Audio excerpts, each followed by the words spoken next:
Buhari gives approval for a 500 billion naira stimulus package to keep the economy afloat over falling crude prices.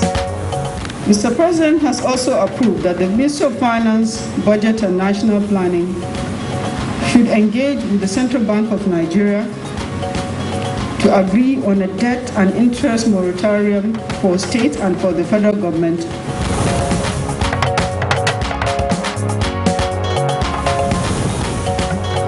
Don't misconstrue matters. Chairman, Presidential Task Force on COVID-19 says Chinese assistance to Nigeria purely technical. NCDC confirms 6 new cases of COVID-19 in the country, bringing the figure to 238. On Good Morning Nigeria today, we focus on Nigeria's pharmaceutical industry response to COVID-19.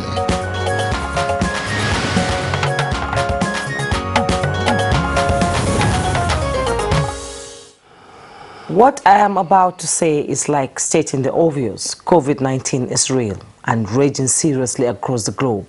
But then, such also is the reality for the prevention, treatment and cure presently.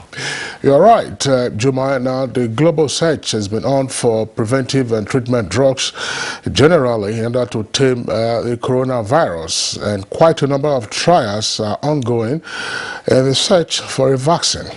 You know, Kingsley, isn't that a race against time, knowing that most of these trials for the vaccine could be a matter of weeks and months, if not into next year, for validation and usage?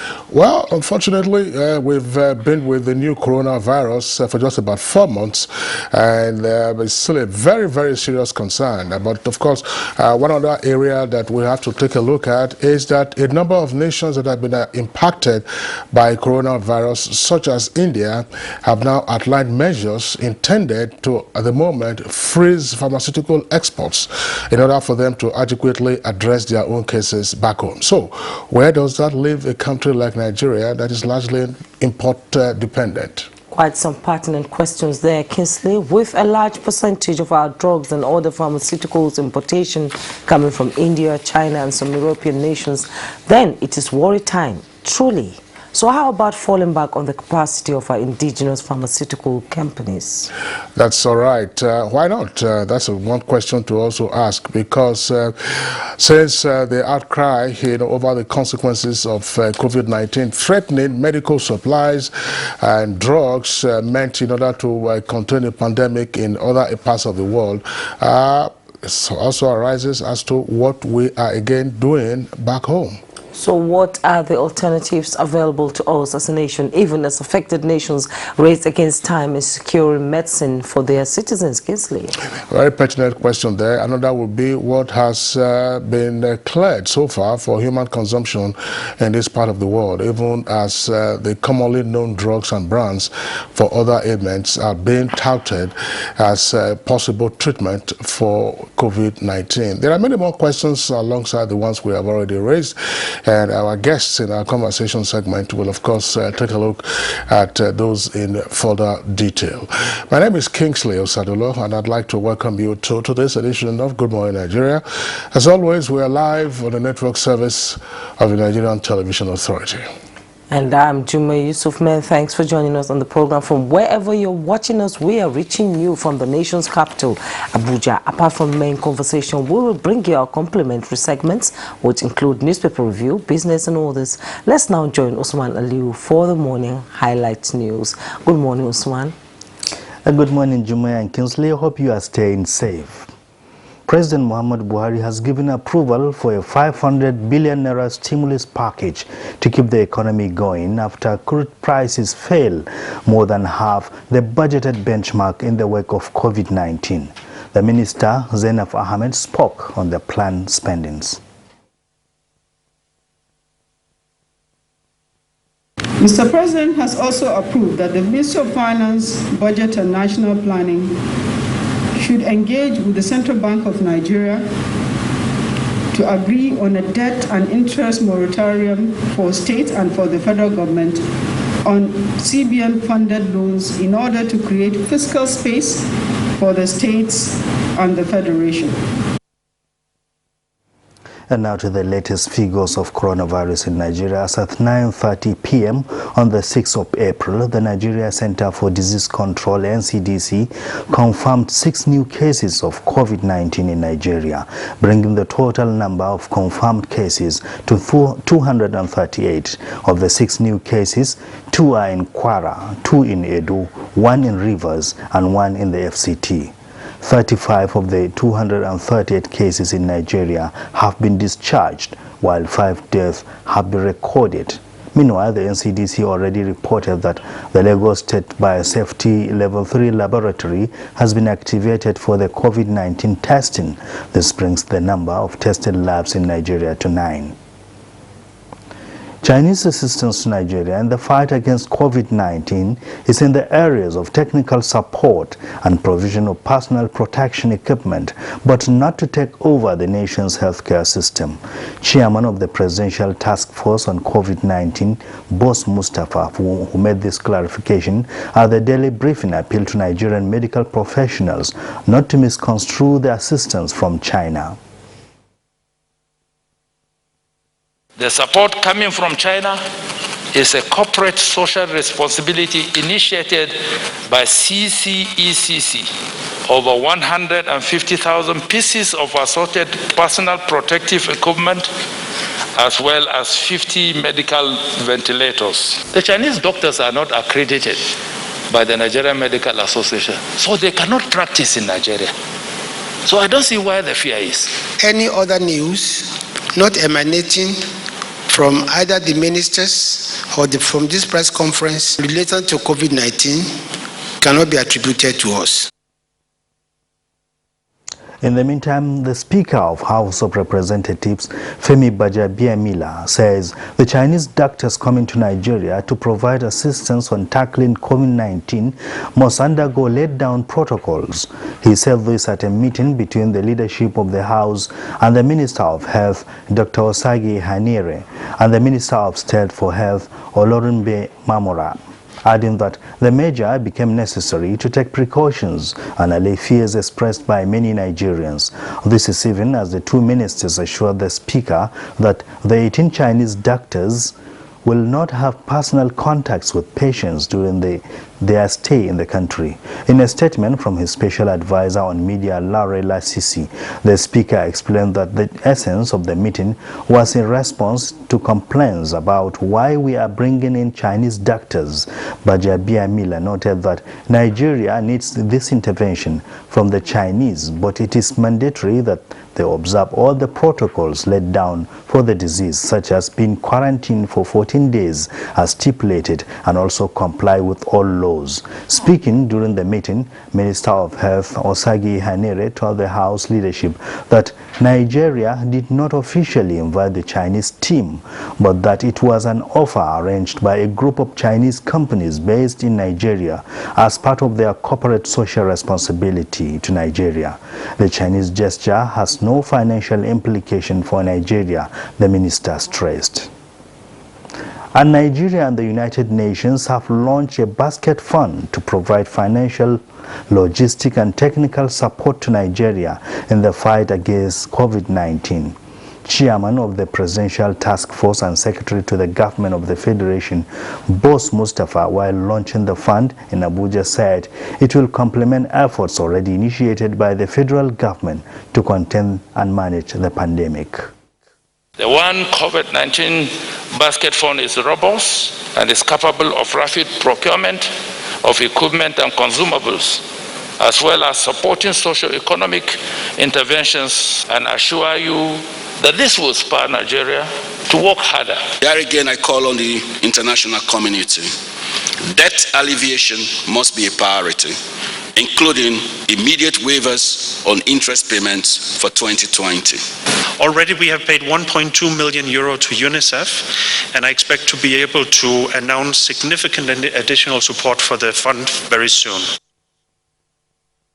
And now, the first port of call for the Oyo State Governor, Seyi Makinde, after surviving the coronavirus attack, was the Infectious Disease Center at Olodo. The governor assured the people of the state that Nigeria has the capacity to combat the pandemic. Listen to the experts. They also they have a room in there where they cross-pollinate ideas. They discuss, they challenge themselves, and then they come up with the best course of action. There is no scientifically proven link between 5G and coronavirus at the moment. This is the position of some telecommunications experts as they describe the growing controversies as mass hysteria driven by pseudoscience, lies and propaganda.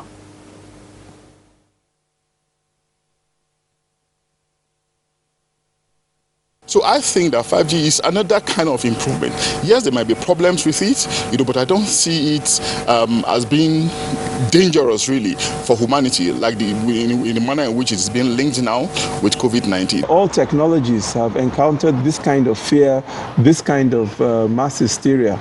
One would also want to acknowledge that in recent times, we have seen mass hysteria in other situations and around the world.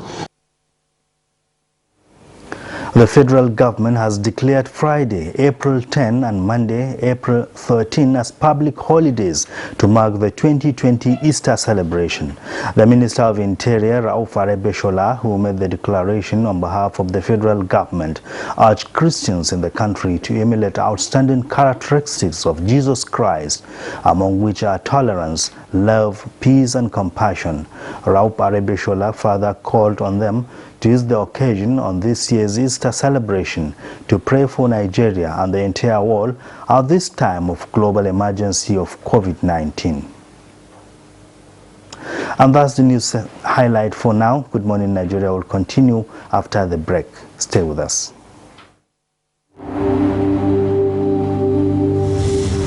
For now, the best and most efficient way to avoid getting infected is through regular hygienic and sanitary practices, as well as social distancing. As individuals, we remain the greatest weapon to fight this pandemic.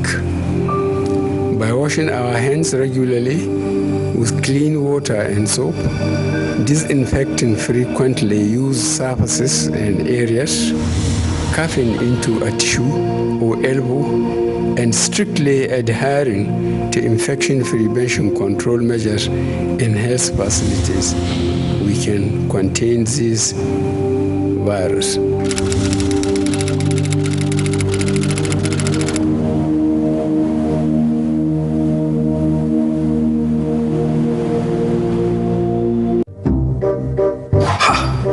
Not so fast. Look, I'm tired.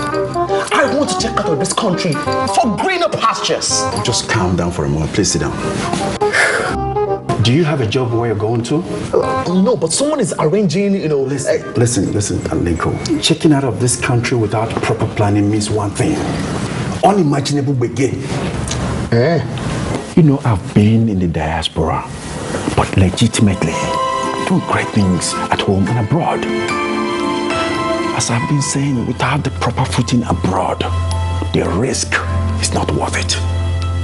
Listen, Alinko, it's better to be home than be trapped abroad, or even end up in prison.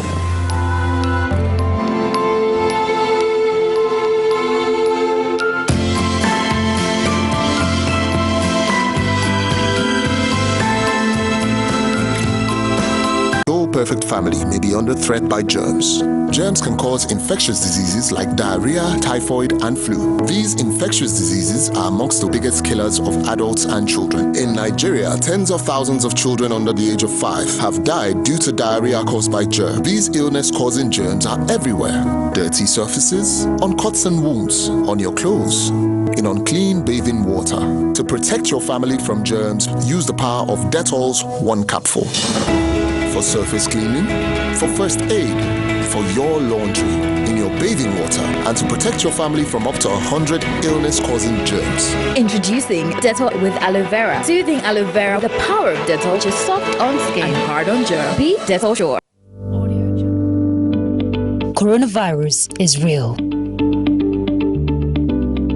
Steps to avoid this pandemic. Wash your hands regularly or sanitize your hands. Keep social and physical distancing. Avoid crowded places. Stay at home unless absolutely necessary. Don't touch your eyes, nose, or mouth if your hands are not clean. Avoid the spread of coronavirus. Coronavirus is real. And it is irregularities in his breathing. The first thing they said was he has a Down syndrome, but the Down syndrome thing is not even the problem now. It is the heart beat that definitely has a hole in his heart. That was where oh my God, that day was just a different thing.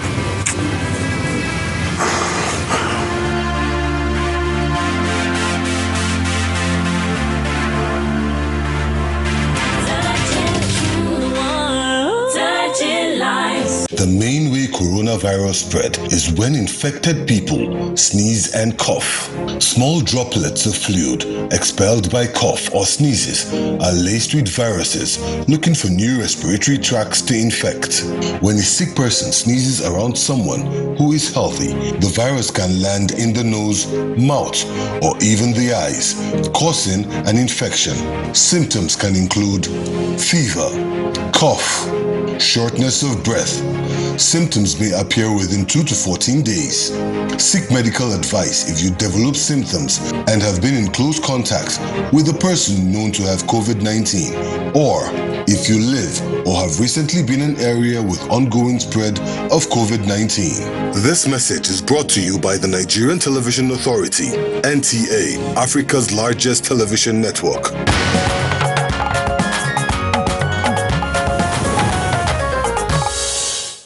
Good to know you're still there. The COVID-19 pandemic is handing out so many reasons for global concern about the health and economy of the world. In Nigeria, the government is all in the fight against the virus, especially observing healthy distancing in governance. Details with Kolo Mohammed on Business News. Hello and welcome. Glad to have you there. Globally, COVID-19 is causing nations to worry about health and national economies. To confirm how all in Nigerian agencies and officials are in the fight against COVID-19 in Nigeria, lockdown is handed down and enforcement is visible. Then government is working to not shut down, as Galaxy Backbone is ensuring productive distancing in governance, and here is how. We have also deployed to the office of the Secretary to the Government of the Federation video conferencing materials that will make it possible for him to communicate between, especially now, the members of the Presidential Task Force on the COVID-19. So we have deployed to his own conference room, and apart from now his own office. We have also deployed to the office of the Vice President the video conferencing, the IP telephony, okay, that will make it also possible for him to interact also with the ministers, and even that will even make it possible for him to have a kind of an online meeting, maybe if it comes to maybe like a NEC kind of meetings and what have you. And in fact, we have also deployed video conferencing materials to the villa, okay, that will make it possible also for Mr. President to be able to communicate with his own ministers and all other relevant stakeholders. The Nigerian Stock Exchange opened the week on a negative note. Let's see how it went down on Monday.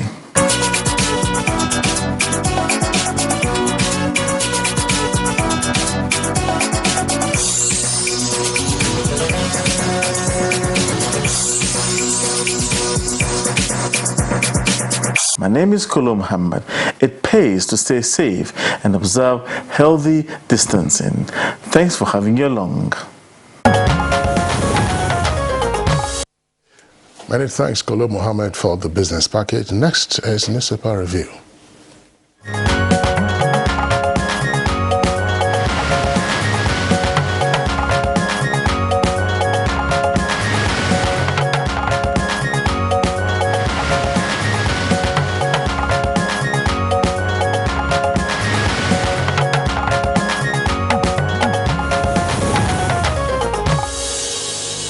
And we'll begin with trending stories from the Punch newspaper. Above the masthead, CBN to suspend interest payment on state debts. That's coming on page 23. Nigeria to borrow 6.9 billion from World Bank, IMF and AFDB. You find that story on page 21. 5G demonstration trials done with 4G spectrum. That's coming from the minister. You find that story on page 21. ONU to unveil first Nigerian-made ventilator today. That's quite some good news there. You find that story on page 8.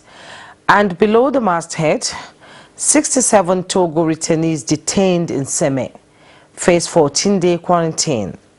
With rider, Lagos still tracing 2,293 contacts, battling local transmission. Chinese doctors, nurses to undergo test isolation on arrival. That's coming from the federal government. 8 fresh COVID-19 cases surface in Ogun, Kwara, Edo, FCT and Rivers. And the picture story there, you're seeing it. Traffic officials monitoring the lockdown in FCT and motorists arrested for flouting the order in the federal capital in Abuja on Monday. Ganduje extends Kano restriction by 2 weeks. You find that story on page 17. Federal government declares Friday, Monday, Easter holiday.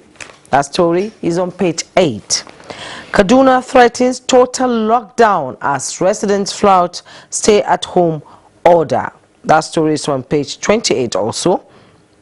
At the bottom plate of the Punch newspaper, petrol subsidy gone forever, says NNPC. That's on page 21. All now arrested as dog bites policeman in Plateau State. You find that story on page 5. Police rescue 27 allegedly trafficked children in Taraba State. You find that story on page 7. Okay, let's take a look also at the front page of the Nation newspaper.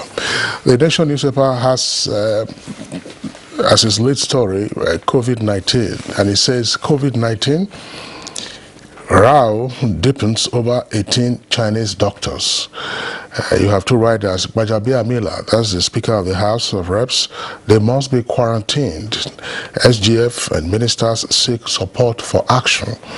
And then you have a number of writers there telling you about stories inside. Nigeria gets UN $2 million to battle virus. Wife of Kwara case tests positive. Buhari orders distribution of seized rice. Ayade, that's governor of Cross River, no mask, pay 300,000 naira fine. Kano, as Joma read earlier, extends sit at home by 2 weeks. Chimamanda worried about husband. And Spain tops Italy in virus cases. Now you can see there's a sidebar there, the illustration of COVID-19 in numbers.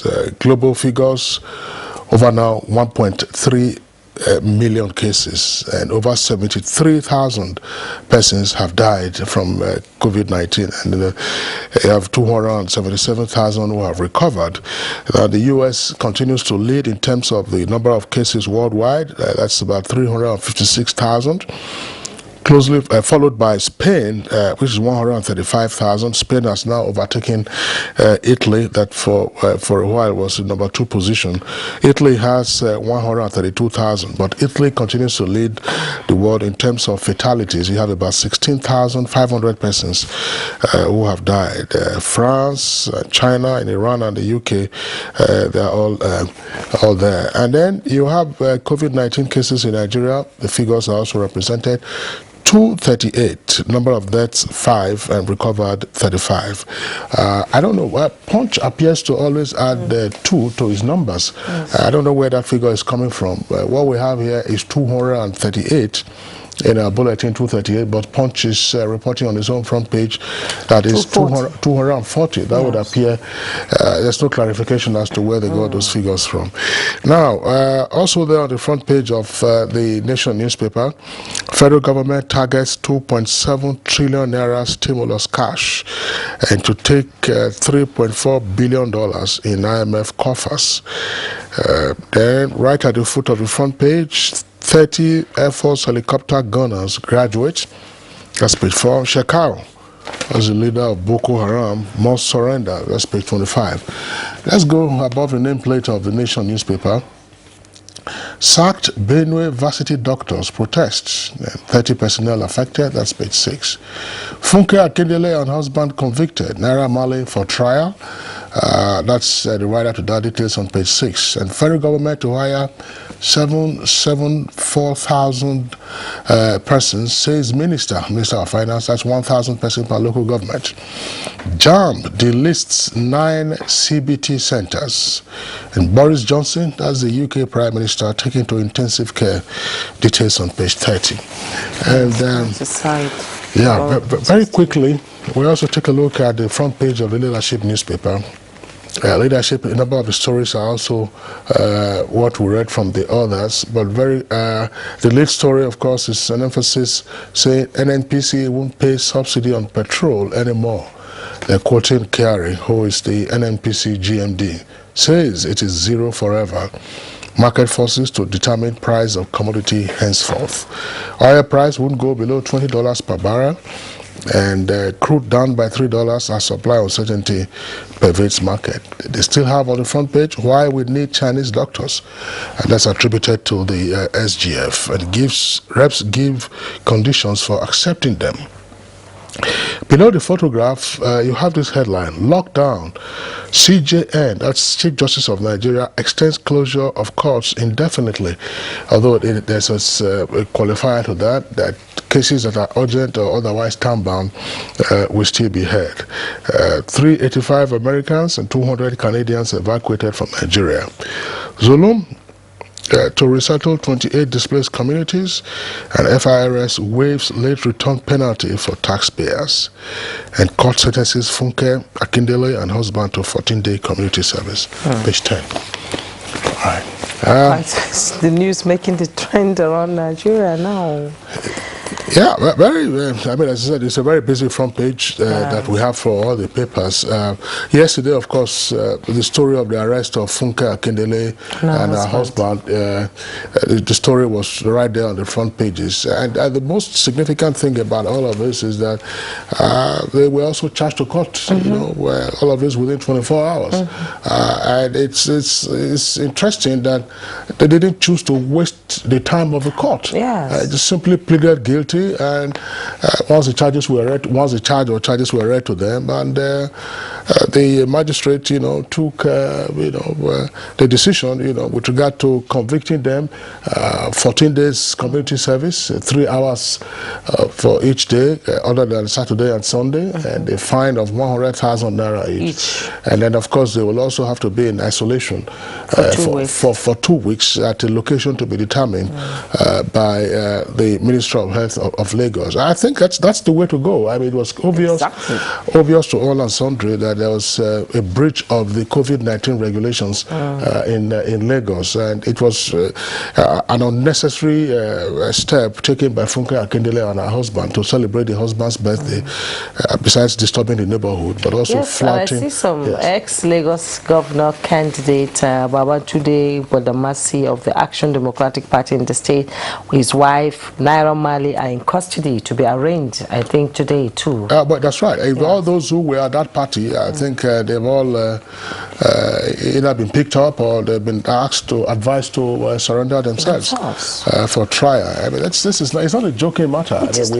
Everybody, once you see the devastation, if advanced countries of the world are recording such number of fatalities from COVID-19, I think it's all the more reason why we have to be more serious about this. It was a very wrong move with the NCDC. She's an NCDC ambassador.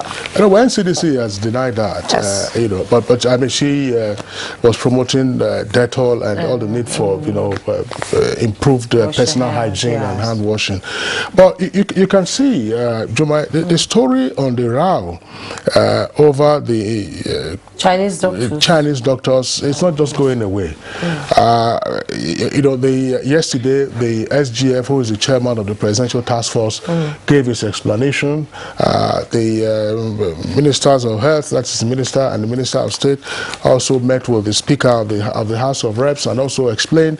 But it appears to me that perhaps the more explanation we get, the more confused you become. The more unclear, the issues are, because the NMA stated its opposition through its president, that's Dr. Francis Fadile, that they wouldn't, accept Chinese doctors. Now, there are a few things that are clear, with regard to the issue. That, namely, they are not coming on the invitation of the federal government. It's the corporate social responsibility of a construction company that has been in Nigeria for a number of years, and of course Nigeria is in need at this time, so Nigeria should accept them, which is fine. There's also now some clarity that when they come, they would, of course, be quarantined for 14 days, before they are allowed into the population, and they are not coming to practice, as it were. For you to practice as a medical doctor, unless you have a special dispensation granted by the Nigerian Medical and Dental Council, which is the accrediting body, then you cannot practice. So all of those ones are clear. There's no question about that. But what I find a bit still fuzzy is the nomenclature that has been used. Is it that we're not getting the lexicon right? Because you hear they talk about medical doctors, and then when you listen to the explanation as to why they are coming or what they are coming to do, then you ask yourself, what is the linkage? Okay, they are bringing in personal protective gears, ventilators, and so on and so forth. Are they coming to teach Nigerian doctors how to use personal protective equipment or how to use ventilators? Or, okay, if they are coming in with other kits, testing kits, and so on and so forth, it means that, is it medical doctors that will be using the testing kits? That will be the function, in my opinion. Doctors? Yes, that's what I'm saying. That, in my opinion, perhaps what we are seeing here, that's why I said that the more explanation that appears to come out, the less clear, the issues are. So in terms of nomenclature, is a reference more to what you refer to as lab, scientists, medical lab technicians, or because those are the ones that actually would take your blood sample or tissue and then, of course, put them through their equipment, or the reference is to medical equipment technicians. Medical equipment technicians are the one who will set up the equipment itself and teach them how to use it. Yeah, fix it if it goes bad, X, Y, Z. But that is not the function of a medical doctor. But so on the one hand, you hear what they say what they are coming to do. On the other hand, they keep mentioning some persons will mention it, medical doctors. So I think that is useful to clarify all of this. Yes, so that's what the editorial actually from the Nigerian Pilot is trying to clarify. But the Minister of Health, Dr. Asege Ehenere, made a disclosure last Friday at the Presidential Tax PTF briefing in Abuja. A team of Chinese medical experts, he said, are expected to arrive in Nigeria in a few days with a consignment of globally scarce medical supplies to augment government effort and build capacity to contain the COVID-19 outbreak. He also said, in addition, Chinese medical experts comprising doctors, nurses, laboratory technicians, and public health managers will share their knowledge, skills, and real-life experience of fighting COVID-19 with Nigerian personnel to strengthen management of COVID-19 cases, especially with regard to critical care. However, in a swift reaction, the Nigerian Medical Association, through its national president, Dr. Francis Fadile, opposed the plan. He said, we are want to believe that the intentions of the federal government is genuine. However, the approach it is applying to this situation is disagreeable. Well, yeah, precisely what I was saying earlier. In terms of the nomenclature, it depends on who is speaking. Maybe they're just using the umbrella label of medical doctors. Look, a medical laboratory technician who is a medical lab scientist is not a medical doctor. No, he's not. He's not a physician. Now, a medical equipment technician, is also also not a medical doctor, but they all work in the medical field. So when you now say collectively medical doctors are coming, then it raises. So it depends, as I said, on who is speaking, what kind of nomenclature they are using. But I mean, it's clear if you say medical experts, fine. These are persons who work in the medical field, and I think that it is useful that that clarity is provided. Whenever there's reference being made to the help coming from the Chinese with regard to all of this. Okay, I think that that's all that we have in terms of the stories that are relevant. There are a number of course, economic issues arising from the stimulus package that the federal government has rolled out. I'm sure over the coming days we'll have enough time to drill into the details of all of those. I'll have a breakdown on it. All right, so we'll take a short break now. When we return, of course, we'll go ahead with our principal item for discussion. Coronavirus, also known as COVID-19, is spreading at an alarming rate all over the globe, including Nigeria. With the number of infected persons in Nigeria increasing daily, prevention is better than cure. Coronavirus has no cure. The virus spreads from one person who affects two persons, and by the time the affected person is isolated, the two persons have affected four, and it keeps spreading. You must take preventive measures to save yourself and that of the people around you. Always wash your hands with soap and water. Put distance between yourself and others. Whenever you cough or sneeze, cover your mouth. Clean and disinfect surfaces. Stay at home if you're sick and contact the proper authorities. Together, we can cut down the spread of the coronavirus. This message is brought to you by the Nigerian Television Authority, NTA, Africa's largest TV network. Today on Happy Clean Niger Mission, we visit Mrs. Johnson live in Lagos. Helen Paul. Hello, madam. Would you like to join us on this mission? Yes, but how? Just one question for you. How do you keep your toilet clean? I use regular detergent and bleach for washing and removing yellow stains. I have been using it for years. Oh, madam, the regular detergents and bleach are used for washing clothes. To clean your toilet properly, you need Harpic 10X. It is specially made for stains in the toilet. Harpic Thick formula settles on stains and gives 10 times better cleaning compared to regular detergents and bleach. Wow, now I'm convinced, Helen Paul. Really? Yeah. Now that she's part of the mission, the next house is yours. Now believe this Koroti. You know, if you touch black man, if you like, gather the whole Niger, come together, make a cough. Nothing. Which one you want? Give me V&D. I beg, get small pieces. How much you want to give him? Give me 200. Take your change now. You know what your change is? My people, this coronavirus, na serious matter. No, now wash your hands regularly. Come use alcohol-based hand sanitizer. If you no see water, wash your hand. Make una sit down for house. You see this virus, so it no get leg. Now we dey waka kurukere. No waka around, make the virus for die. No forget, say the betterment of our people. Now for your handy day. This message is from the Akinfade Foundation in partnership with the National Orientation Agency with support from MacArthur Foundation. Getting around heartburn and indigestion can be tricky if you eat too much. Eat food that is too spicy or greasy, or lie down after eating. Heartburn and indigestion could always be around the corner. When they come, be prepared with Gaviscon Double Action. It works within 3 minutes and lasts up to 4 hours. Gaviscon Double Action. Many causes, one solution. There is a lot of fake news and report circulating, especially on social media, on the coronavirus. Do not believe or partake in the spread of these fake reports.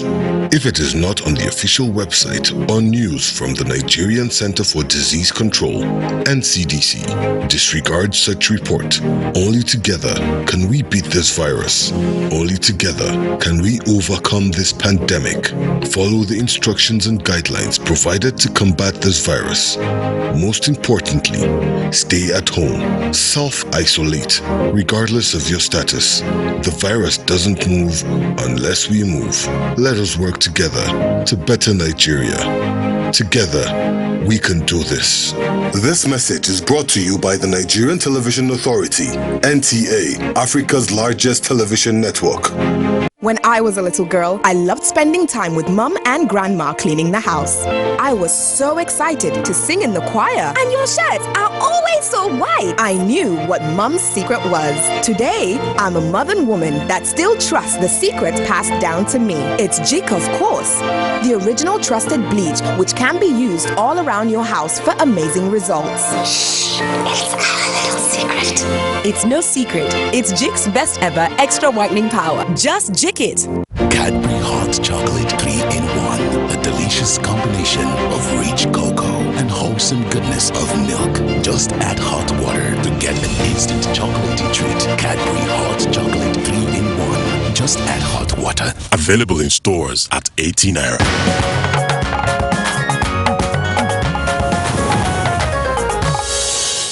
Thanks for staying with us, and to set the tone for our conversation this morning, here's Kunle Ade with a background report.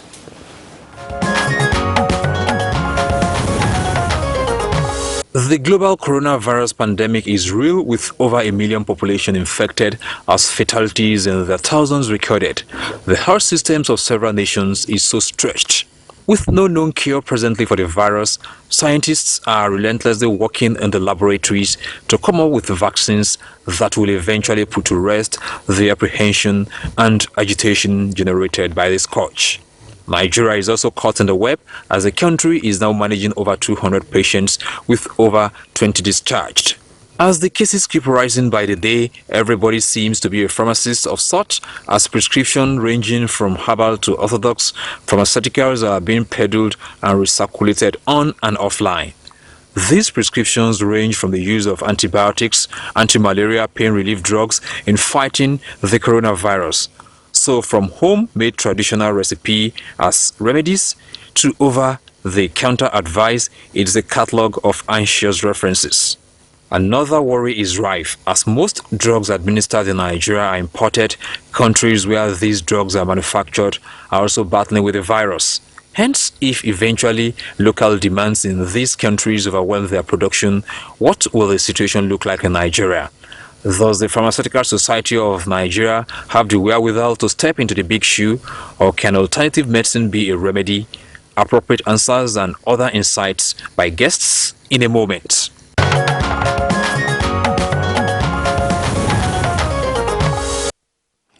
Many thanks, Kunle Adeyeye, for that backgrounder. We have 3 guests to discuss this issue. 2 are with us here in the Abuja studios, and then we have been joined from Lagos via Skype by Dr. Michael Oyebanjo Paul. He's chairman of Mopsin Pharmaceuticals Limited. All right, Dr. Michael Paul, pleasure to have you with us on Good Morning Nigeria today. Yes, good morning. All right.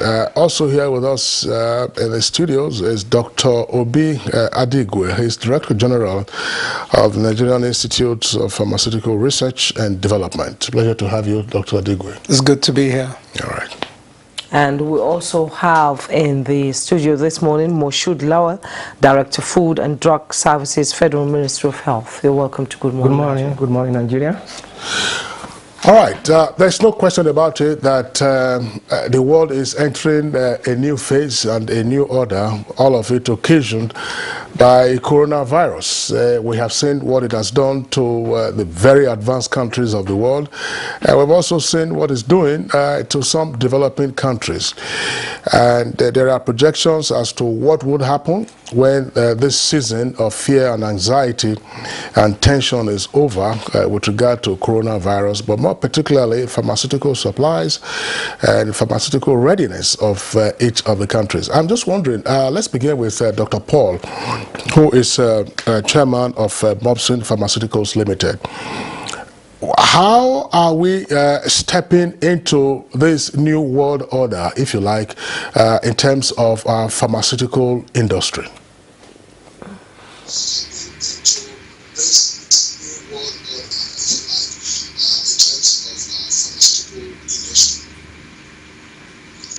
Well, in terms of manufacturing industry, we can see that the NAFDAC is updating itself to be of international standard, and therefore you will expect that we are updating because the monitoring department,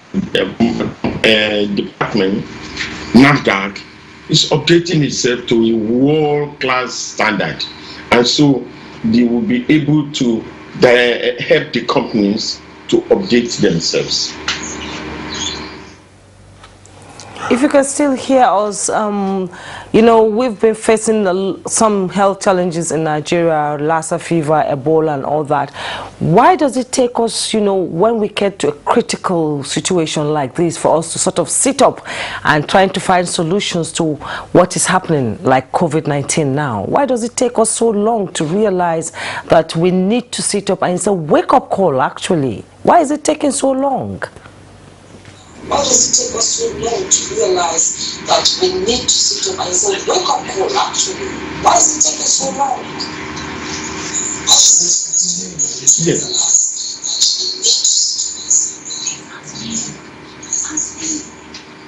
Now, Nigeria, this situation you have.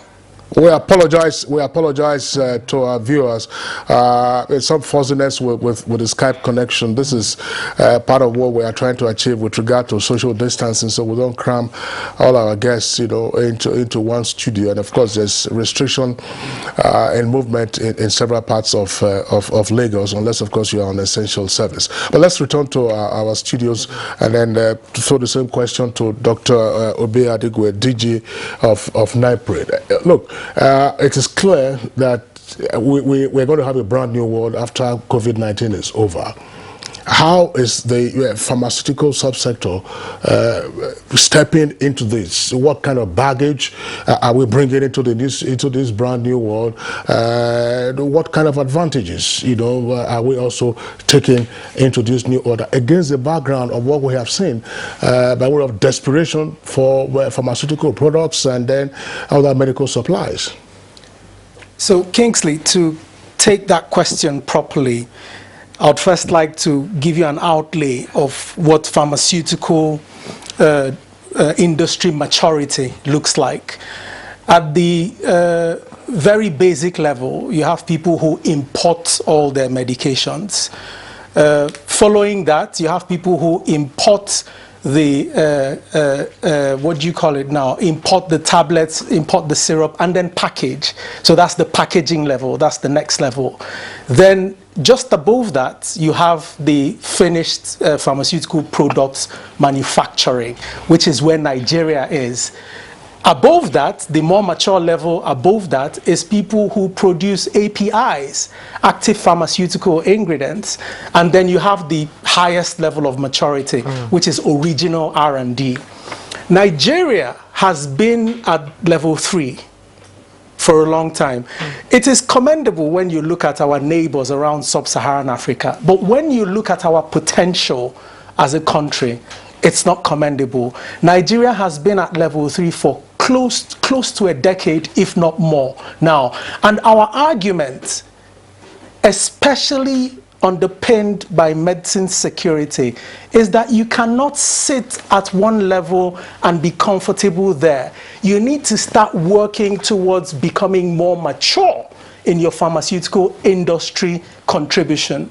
And I'll give you an example as to what my institute has done in that regards.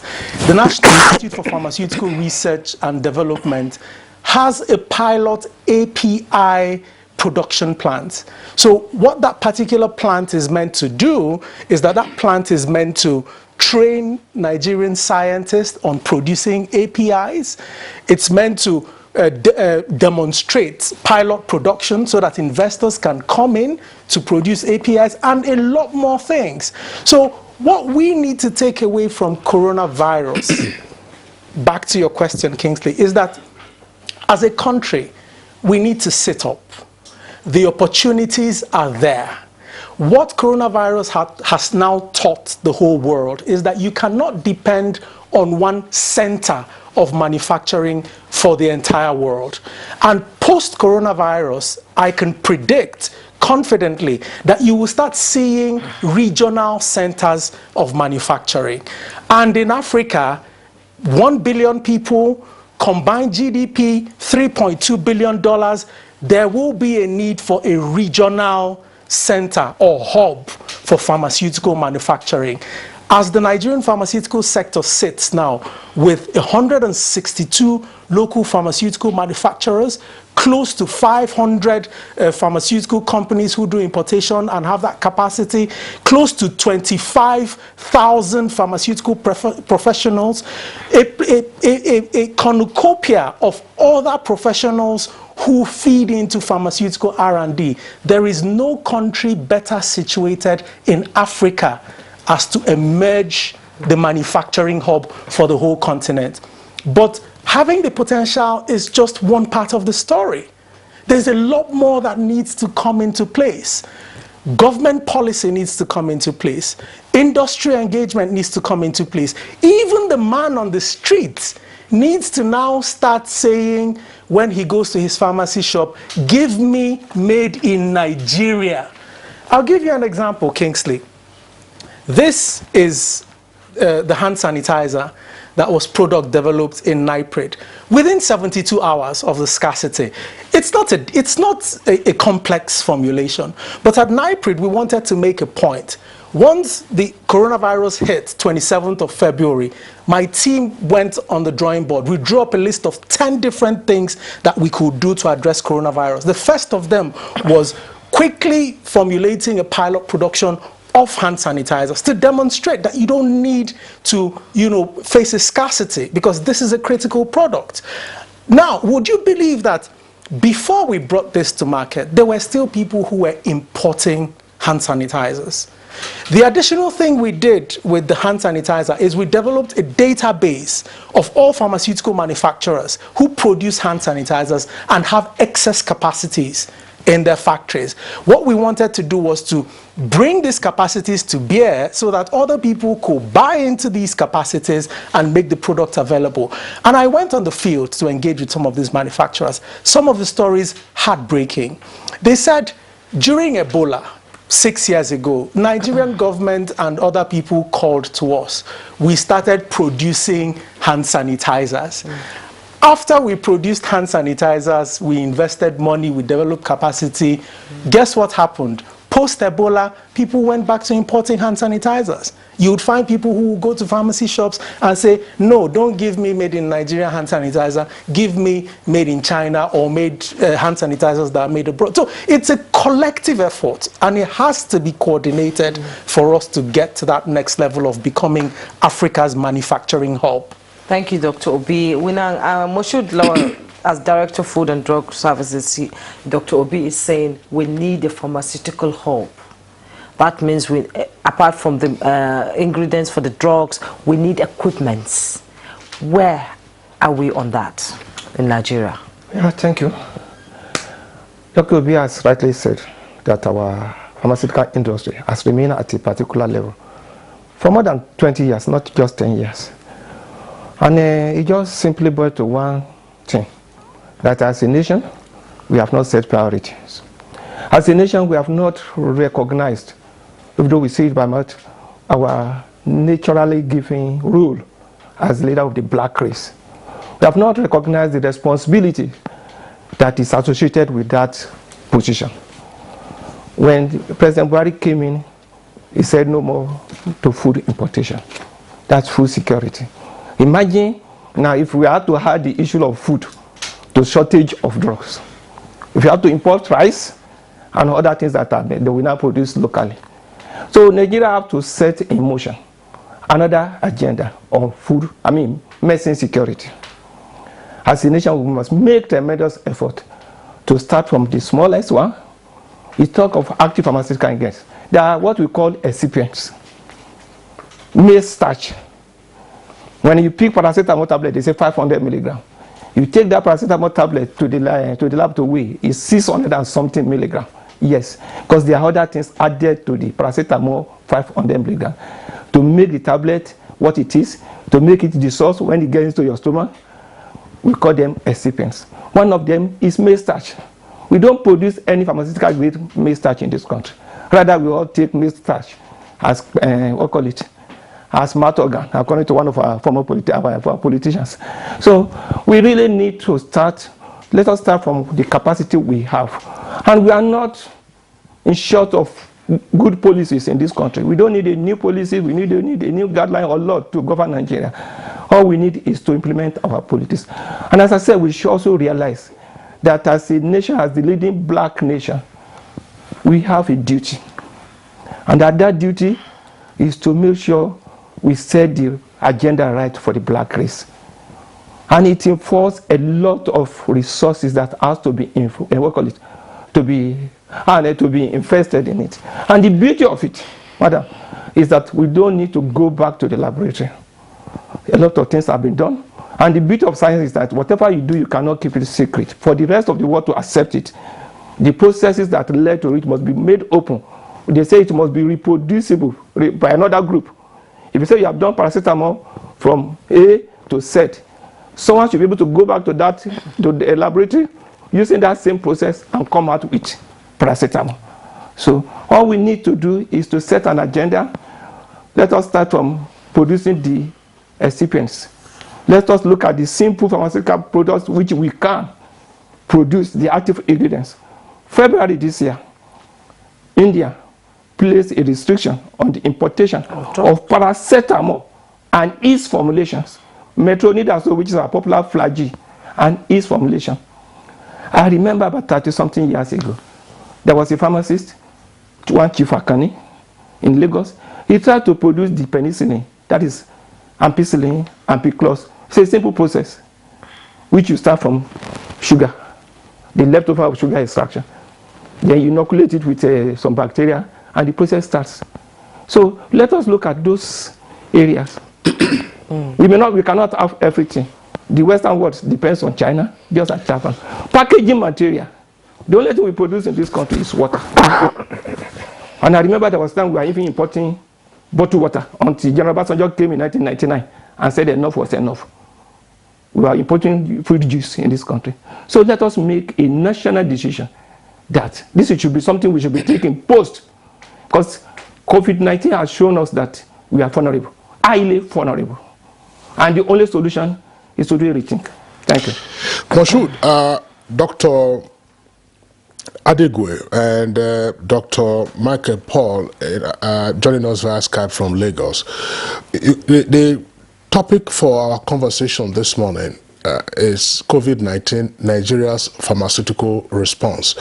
But just a few minutes into this conversation, and following from what you have said, it is clear that perhaps a more appropriate title for us should have been COVID-19, Nigeria's medicine security. Yes. Because that captures the gravity, if you like, of what we face. But of course, you pardon us because we are not the editorial planners of this program and pharmacists, even though of course we do relate to pharmacists and other medical professionals, because sketching all of this and looking at the various ramifications of our medicine security in the light of coronavirus tells us, as Moshood just indicated, just how vulnerable we are. We couldn't possibly be 200 million people and then be at the mercy of other dynamics beyond our control.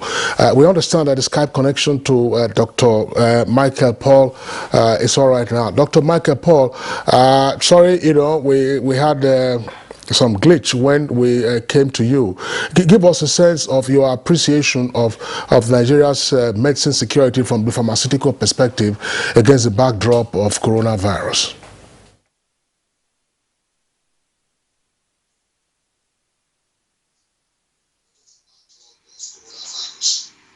Well, the coronavirus is something very certain. It's not something anybody is used to. There's no experts. Everybody is developing a system or a research. Going into what we knew before to achieve something. But in that way, there is no time for research. When you are talking about, as far as coronavirus is concerned, there is no room for research. The only way we can do now is to use whatever information we have, like talking about preventive and curative. Chloroquine is still the best thing that you have now.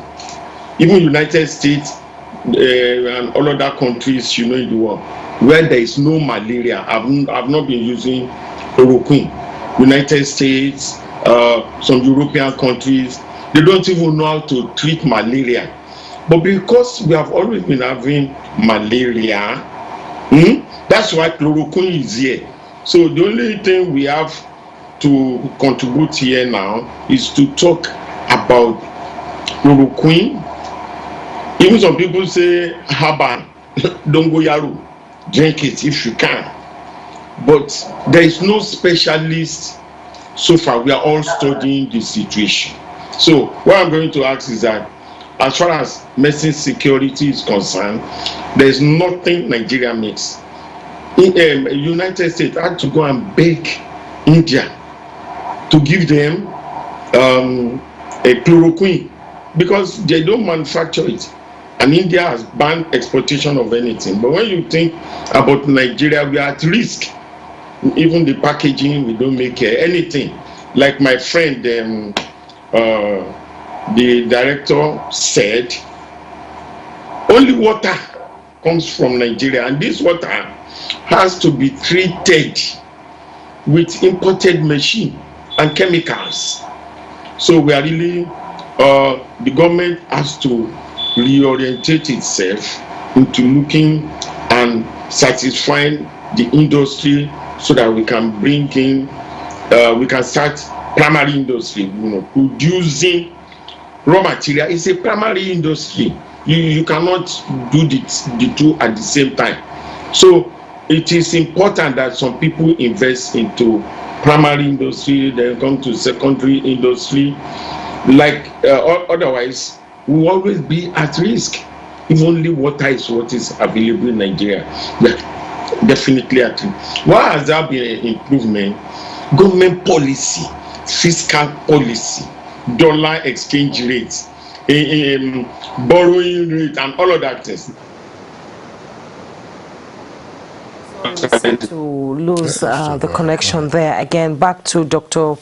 Obi Adigwe. You said hand sanitizer is being produced in Nigeria, paracetamol is being produced in Nigeria. What about the Nigerian mentality? When people go to buy these things, they really don't want to buy made in Nigeria goods, especially drugs. Why is that?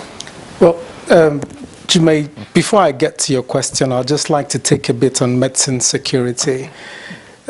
Medicine security is a concept that Dr. Okeakpa and my colleagues at the PMG-MAN articulated when I was the executive secretary of the Pharmaceutical Manufacturers Group.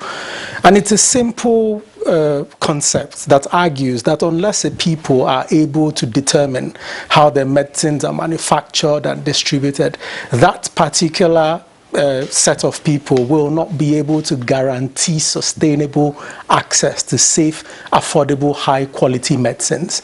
And while I was the executive secretary prior to my appointment as DG of NIPRID by President Muhammadu Buhari, we successfully used that concept to engage government. And I must give kudos to this administration, regardless of the fact that I'm part of it, of the emphasis over the past few years that it has given to attaining medicine security. Firstly, this government put in place the 2016 fiscal policy, where 4 categories of medicines, alkaloids, antibiotics, antimalarials, and hematinics, were ring-fenced for local manufacture. With that singular intervention, close to $50 million investment came into Nigeria. Close to double-digit number of factories were either built or renovated. Thousands of Nigerians were employed. Single policy. The same President Muhammadu Buhari's administration put in place Executive Order number 3, wherein Section 4F MDAs are directed to purchase locally manufactured medicines. And I can go on and on about policies that this government has put in place.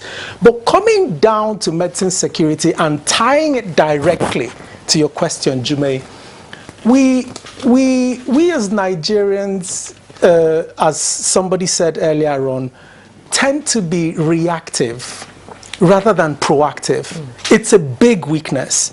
The second thing we also do as Nigerians is that we tend to think that everything is the responsibility of government. It's a wrong mindset. Because all over the world, I mean, that type of thinking in Western Europe, in the Americas, you could have found it several decades ago. It has moved on. Just a few weeks ago, halicin was identified by a group in MIT as an antibiotic, a novel antibiotic candidate that has activity against 35 out of 36 very, very harmful microbacteria.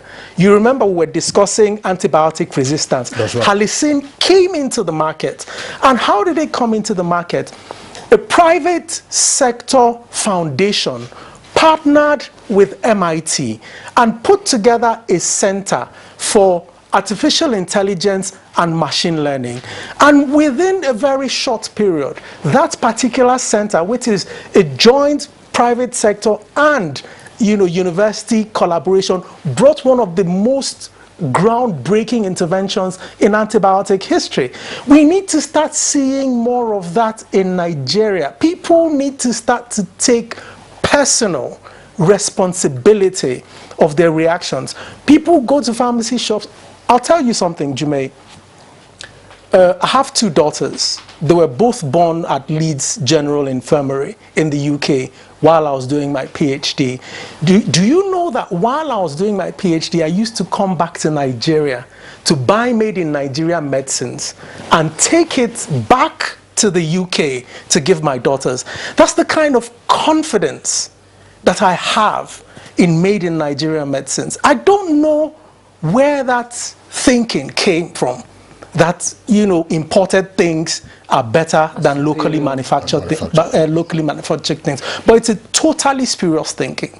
Well, I'm sorry, Dr. Adigwe, we're talking about the impact of the policy environment. You described 4 pharmaceutical products that were, made exclusive, for local manufacture in 2016. Together with the executive order by the president. What is the current status, if you have an idea, of the implementation of that particular policy and those 4 areas that were supposed to have been ring-fenced, as you said? Yeah, so they weren't made exclusive. Let me, give some more background. Okay.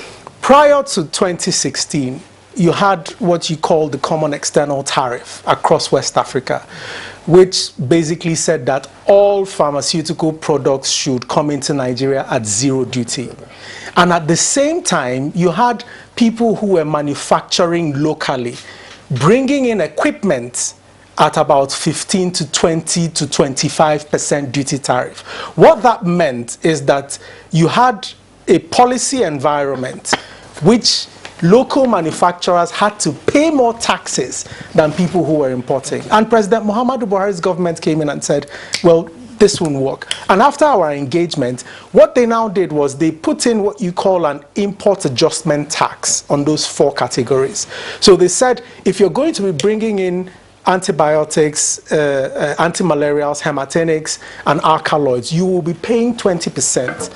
And what it meant was that suddenly there was more of a level playing ground for the local manufacturers.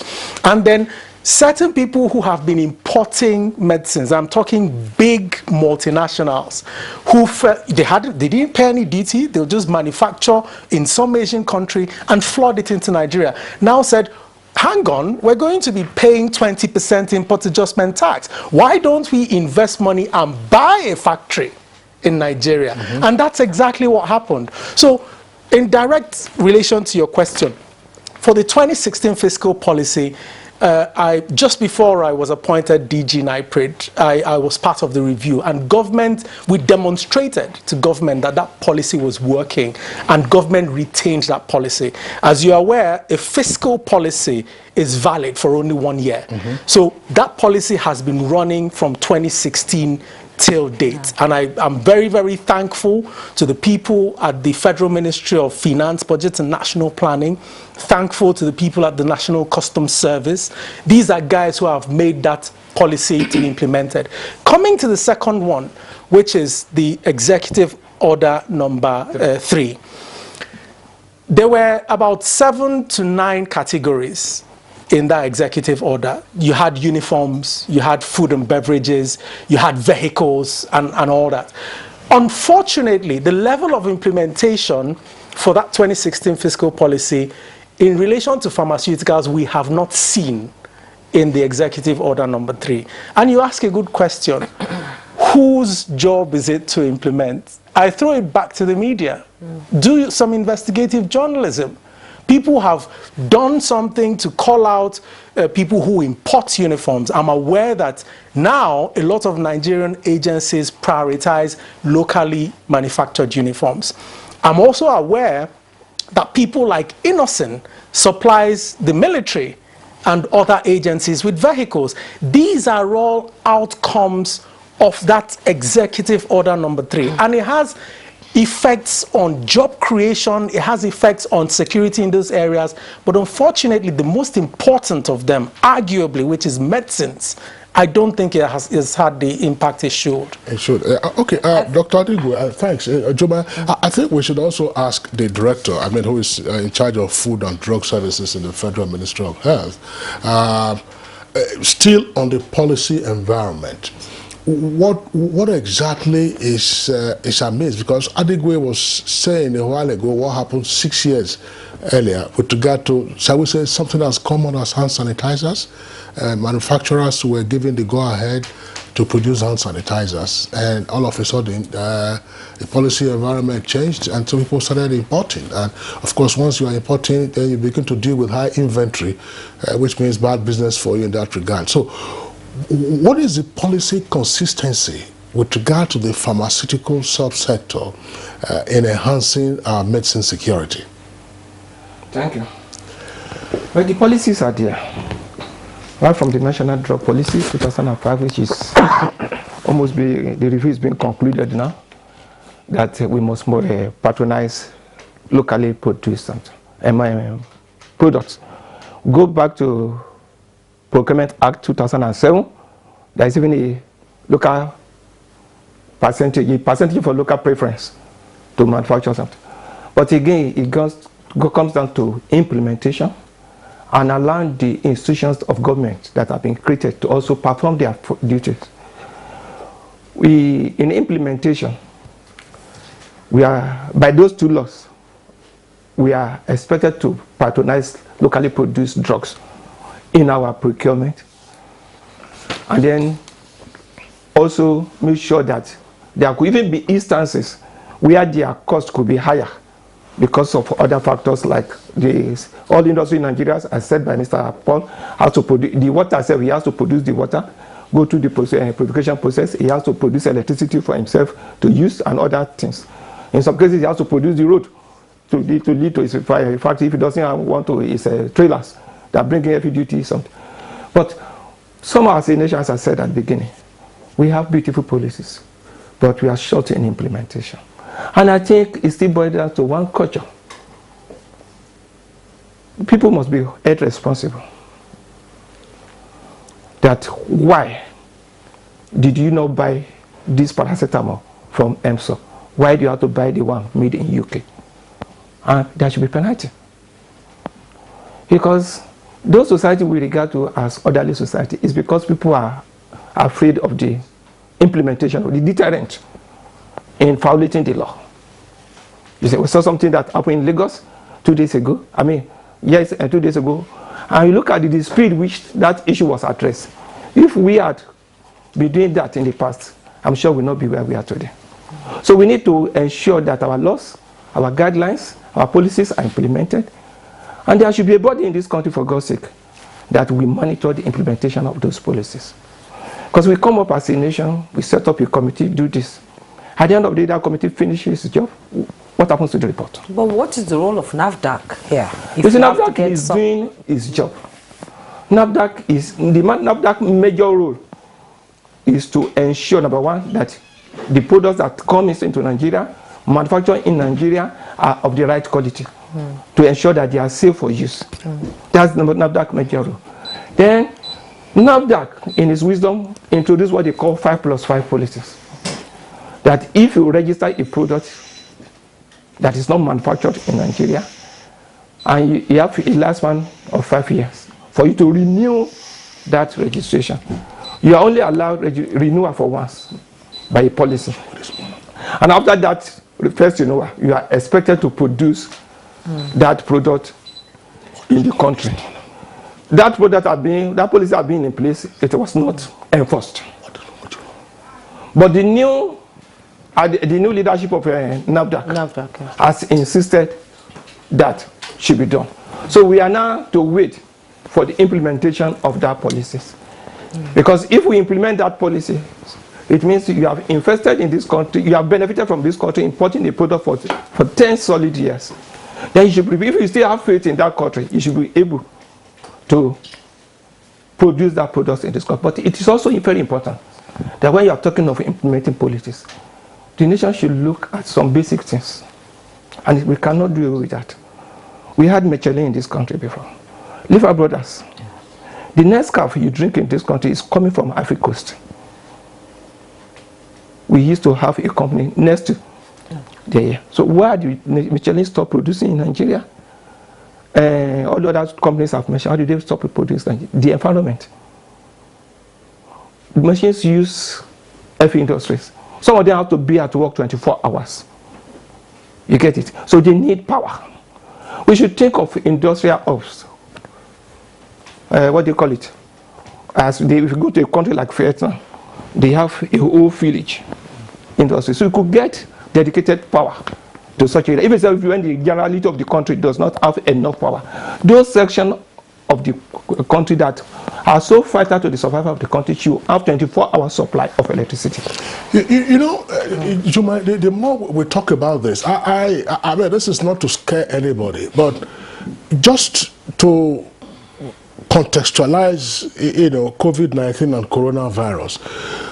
You have seen every country has retreated into its own shell and said, look, as it were, I mean, the saying goes, to your tents, O Israel. We're going to take care of ourselves. Nothing is going out. Anything we can manage to get from outside, fair enough. And yet, we're always reaching out to go and get these things. Suppose there's another global health catastrophe in future. There's no suppose there. It's happening now. I can guarantee you that at least once every decade, you're going to have something. It's a guarantee. Look, I'm a scientist. Look at the evidence. Until Halicin came up, we had almost run dry of antibiotics. The viruses are on the prowl. That's right. As a nation, we must deliberately start looking at prioritizing health. And within health, we must make a focus on pharma R&D. If you diagnose a patient and you don't have an intervention, you've bloody wasted your time. We must prioritize pharma R&D, and it's not just for government. Everybody needs to get involved. Yeah, that pharma, that stands for pharmaceutical research. Pharmaceutical, yes. And research and development. I don't know, you know, because we know we're talking about industrial hubs. We have, you know, in our country, I mean, we're all here. We have fads, you know, things that are fashionable. You keep hearing of ICT hubs, you know, industrial parks. They have cleared some location, which is all well and good. For instance, I mean, the Abuja state government has created a hub, you know, for manufacturing of, you know, leather products, part of the cotton and the garment industry, which is fine. But you keep hearing of other hubs being developed, other industrial parks being developed elsewhere in the country, and the pharmaceutical industry doesn't appear to feature. I mean, we just appear to be a nation. I walk into the pharmacies. From time to time, you are looking at the packs of even, shall we say, some of the commonest supplements, vitamin supplements that you can get. And then these things, all the labels are from outside. What does that mean? And yet, we have one of the richest biodiversities in terms of phytomedicines. Phytomedicines, phytomedicines is over $1 trillion industry every year globally, and we have one of the richest biodiversities. At the National Institute for Pharmaceutical Research and Development, we developed the contextual processing protocol, which allows us to identify 3 products in every state which can potentially have impact on health if we train the people there to process them. But also, in addition to having impact on health, it can also stimulate socio-economic development in those areas, job creation, capacity building, knowledge transfer. And we've been engaging states. So far, we've only gotten a 25% response rate. You know the biggest lesson we need to take away from coronavirus? Without health, you have nothing. Absolutely. You remember I accused you.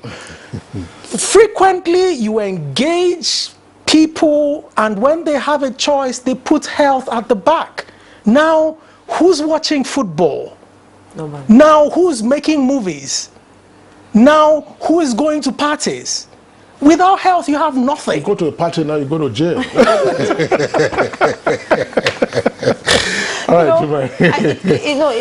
It keeps coming to my mind that this is Africa, this is Nigeria, where we're so blessed. We have all these ingredients we need to make these drugs everywhere in this country.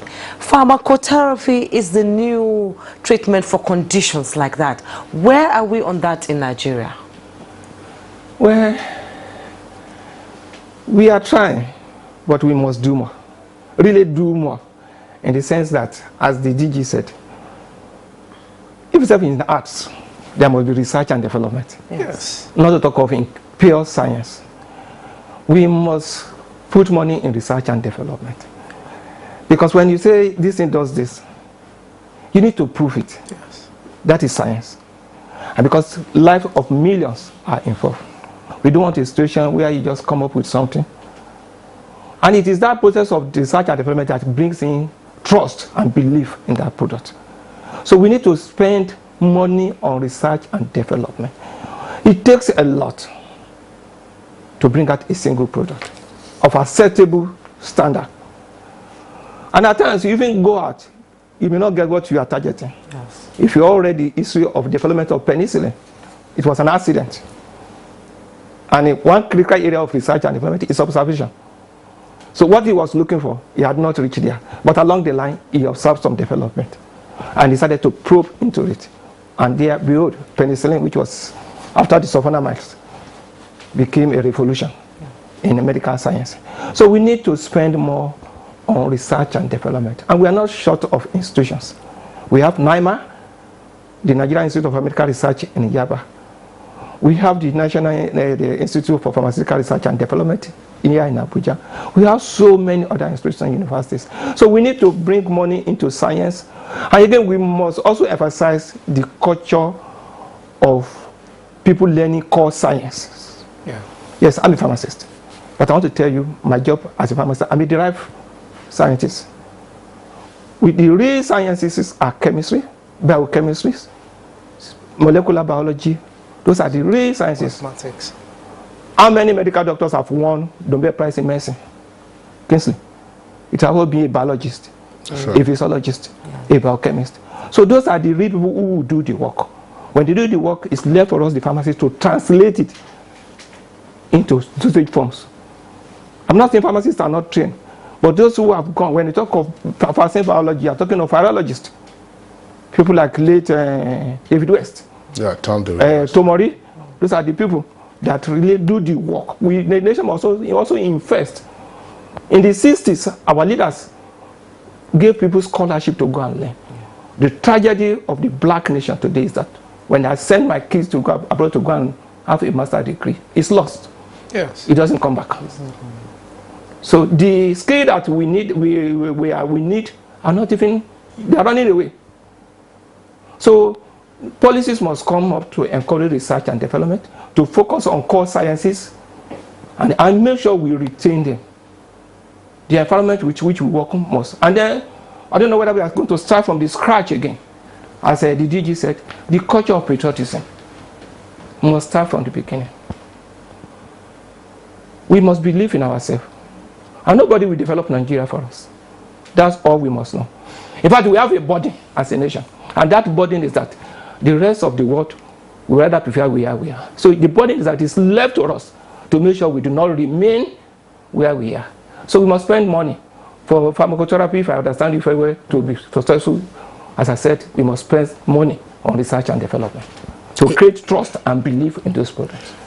You know, Moshood, I mean, gentlemen, and my colleague Juma, as we were talking about the late Professor Tom David West, he was a very good friend of mine. And he was also talking about how you send Nigerian children abroad now for their graduate studies, and we lose them. Now, Professor Tom David West had part of his graduate studies at McGill and also at Yale. He told me the story. While the Civil War was coming to a close, but it was still on, he was due to return to Nigeria, and some of his professors were trying, because they were a brilliant student, you know, trying to discourage him from coming, that they should allow, in his own words, allow the dust of the war to settle. David West said no, that he let him return to Nigeria so that the dust will settle on all of us. and he did that, you know. Late Professor Tom David West, may so continue to rest in peace, you know. But, gentlemen, you know, part of what we are saying here, I think you will repeat the levels of pharmaceutical production, because you said we are at level 3. Yes. I would like you, for the benefit of our viewers, to repeat it again, to say, look, these are the levels of pharmaceutical production, and we have been frozen at level 3 anywhere for the past 10 to 20 years. Yeah. So the least mature pharmaceutical level is importation. So you don't have any manufacturing capacity, and you import a majority of your medicines, and a considerable number of African countries are at that level. The next level are those who do packaging. So what they do is that instead of importing maybe packs like this, they would import a drum of sanitizer and then dispense it into this in their countries. So that is the second level, which is packaging. The third level is finished pharmaceutical formulation production, which is where we are, which is that you get your active pharmaceutical ingredients, you get your excipients, you have a full factory where you have granulators, tanks and all that, and then you formulate the finished product from the different components that are put together. And that's where we are. And getting to that level was as a result of a deliberate policy intervention by government. So the next level up is production of APIs, and that's where China is very strong, right? India is getting a bit stronger. You have a few other countries. Japan is also very strong. API stands for active pharmaceutical ingredients. So if you're talking about paracetamol tablets, the active pharmaceutical ingredient is actually the paracetamol, 500 milligrams in it. But like the director said, you also have starch in there, you have a diluent, you have a disintegrant. These are all the things that will make it get to the sites of your body that will make it work. So that's the API. But the API cannot be manufactured except somebody discovers it. And that is the original R&D. That's the highest level of pharmaceutical manufacturing. So the example I gave before of halicin, which was a product, you know, that was initially tried out for diabetes, and then some guys now used AI, artificial intelligence, to develop an algorithm that picked it out as a product that can have activity against 35 microorganisms. That is original R&D. So if they finish getting that halicine and they pass it through clinical trials, then people like the chaps in China and India can now pay them for the patent and manufacture the API. Then those guys in China and India that have manufactured the APIs will export to us to do the finished pharmaceutical production. And then we can now export in bulk to people who will do the packaging, and then they can export to the countries who have no capacity at all. Okay. Yeah, Mashood. Thank you, Yes, Dr. I would like to have that there's an essential and crucial aspect to developing pharmaceutical industries, actually the APIs. Most of them are phenolic-based compounds. And for those of us who have some elements of chemistry, phenol is a simple ring structure, and it's mostly derived from petroleum products. Yeah. Regrettably, since 1954-56, when we started at Olubiri, our petroleum industry has not. It's virtually non-existent. That's reality. If we still have to import the most common product of it, the petrol. So we need to develop our petroleum industries. We should stop just exporting the crude. If we do not develop the petroleum industries, so many things would be. We will not be capable of doing so many things, except we still have to import the extract of the crude. Yes, that we are there are processes. Here in Nigeria. It's a distillation process, and on each stage, you pick what is coming out, you go back and refine, you go further and refine it, and you get a certain of chemicals.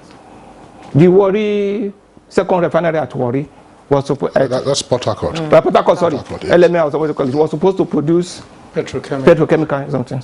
We just hoped that the Dangote industry something coming, but our four refineries, in all honesty, must work to produce these basic compounds. We've gone beyond hope at NIPRID.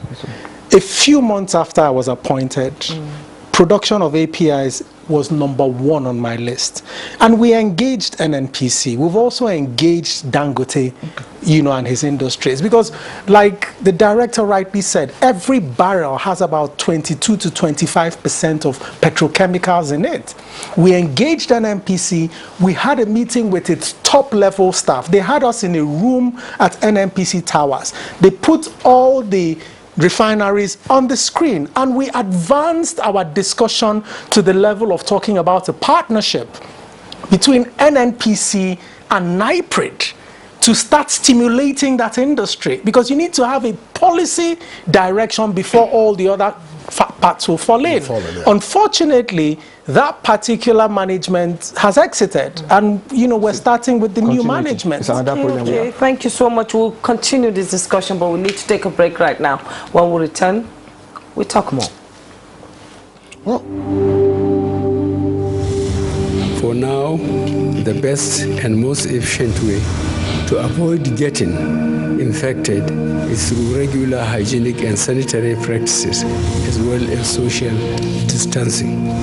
As individuals, we remain the greatest weapon to fight this pandemic. By washing our hands regularly with clean water and soap, disinfecting frequently used surfaces and areas, coughing into a tissue or elbow, and strictly adhering to infection prevention control measures in health facilities, we can contain this virus.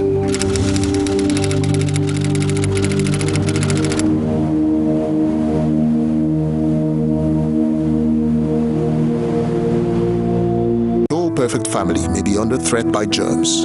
Germs can cause infectious diseases like diarrhea, typhoid, and flu. These infectious diseases are amongst the biggest killers of adults and children. In Nigeria, tens of thousands of children under the age of 5 have died due to diarrhea caused by germs. These illness-causing germs are everywhere. Dirty surfaces, on cuts and wounds, on your clothes, in unclean bathing water.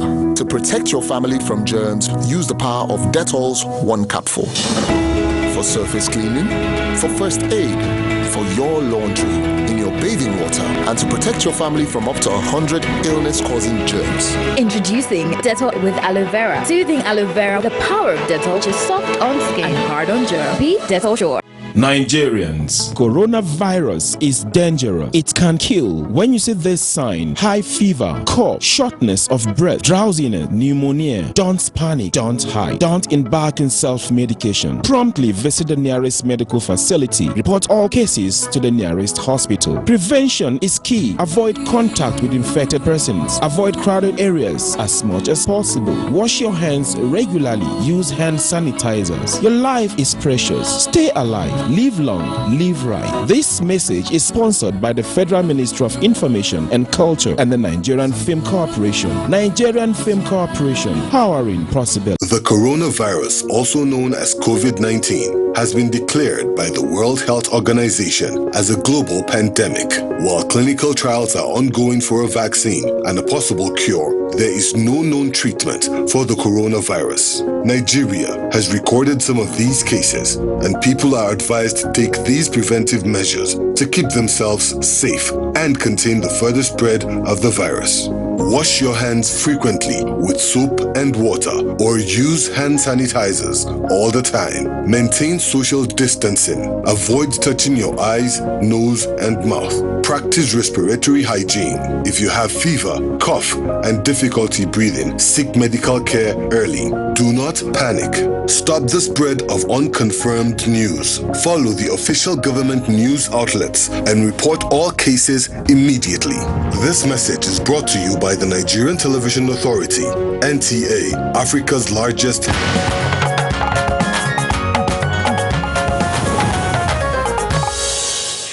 Welcome back. We now go back to Dr. Michael Oyebanjo Paul via Skype, Lagos. You've listened to Dr. Obi and Moshood Lawal saying that we are short in implementation. We lose our graduates who go to school. We lose them to the Western world because we are not making good use of them. And the pharmaceutical industry needs to sit up, not really depending on government. The private sector can come into it too and contribute their quota. You've been listening to our conversation. Let's have your take on that.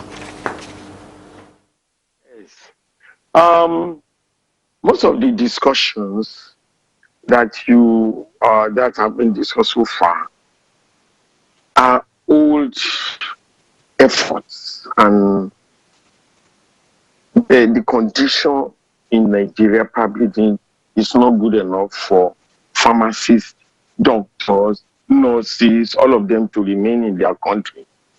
So if there is a problem in the country, there will be people going out, not only pharmacists or anything, even engineers, teachers, they leave the country. So it's not a special or usual thing. We can improve. But the real thing I think you are about now is COVID as it appears, as it applies to pharmaceutical sector. There are other sectors. There's industrial sector, there is fiscal, financial industry, what they can do about COVID. COVID is a pandemic. Nobody is used to it. Nobody prepared for it. And it's killing. So the pharmaceutical sector, what role can we play as of now is to advise. We don't know. But now I'm happy to note that all over the world, Nigeria is one of such countries that are admitting people, treating them, and asking them to go home after they have been treated. Even if it's only one person, I'm very, very happy with the efforts being made by doctors, pharmacists in hospitals, that you can have this situation whereby people are just not thrown on the street, especially in Lagos State. And the effort of the governor, I'm really impressed about that. But for pharmacists, what we can do about COVID is to make sure that essential drugs are available. So far, chloroquine is the leading agent for curing COVID. You understand?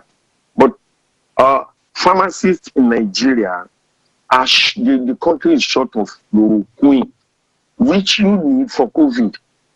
As manufacturer, the chloroquine is, we have license to produce chloroquine, but we have not been, it has stopped.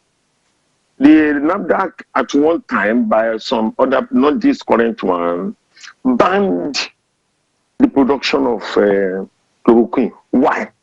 Why did they ban?